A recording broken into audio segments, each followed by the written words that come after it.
तो दोस्तों वोल्टास ने अपने क्वार्टर टू के नंबर डिस्क्लोज कर दिए हैं। तो चलिए देखते हैं क्या है वोल्टास के क्वार्टर टू के नंबर्स, क्योंकि देखिए नंबर्स बहुत समझने वाले हैं, बहुत डेप्थ में कंपनी ने बहुत सारी चीज़ एक्सप्लेन किया है। तो मैं आपको समझाना चाहूँगा, अच्छे से गौर से वीडियो को देखिएगा तभी आप समझेंगे।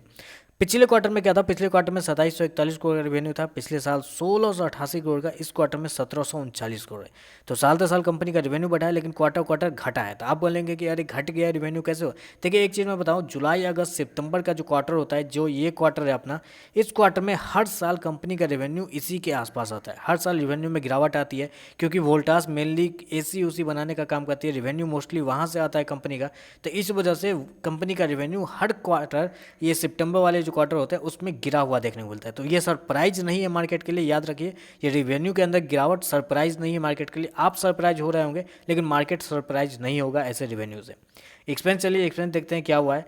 एक्सपेंस में पिछले क्वार्टर में 2603 करोड़ हुआ था, पिछले साल 1575, इस क्वार्टर में 1683 करोड़ का हुआ है। तो कंपनी का जो नेट प्रॉफिट देखने ले जाते हैं, यहाँ भी थोड़ा सा आपको समझना होगा क्या हुआ है। पिछले क्वार्टर में 109 करोड़ का प्रॉफिट था, पिछले साल 104 करोड़ का प्रॉफिट था, इस क्वार्टर में 6 करोड़ का लॉस आपको दिख रहा होगा।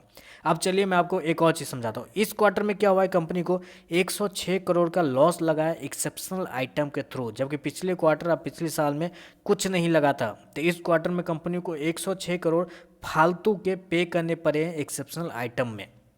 चलिए ठीक है।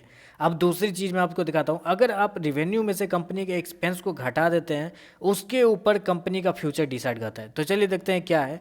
तो अगर आप रिवेन्यू में से कंपनी का एक्सपेंस घटाते हैं तो पिछले क्वार्टर में 191 करोड़ का प्रॉफिट था, पिछले साल 161 करोड़ का था, यहाँ पे 148 है।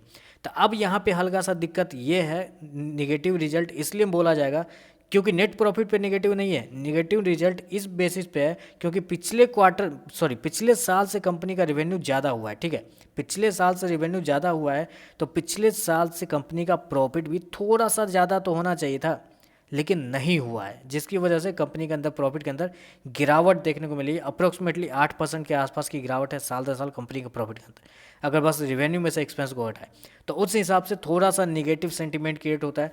दूसरा निगेटिव सेंटीमेंट इसी वजह से भी हो सकता है क्योंकि कंपनी का प्रॉफिट 104 करोड़ के मुकाबले 8 करोड़ का लॉस हो गया है। तो दूसरी एक निगेटिव सेंटीमेंट में थोड़ा आग में घी डालने का काम ये भी करेगा कि कंपनी प्रॉफिट से लॉस में आ चुकी है।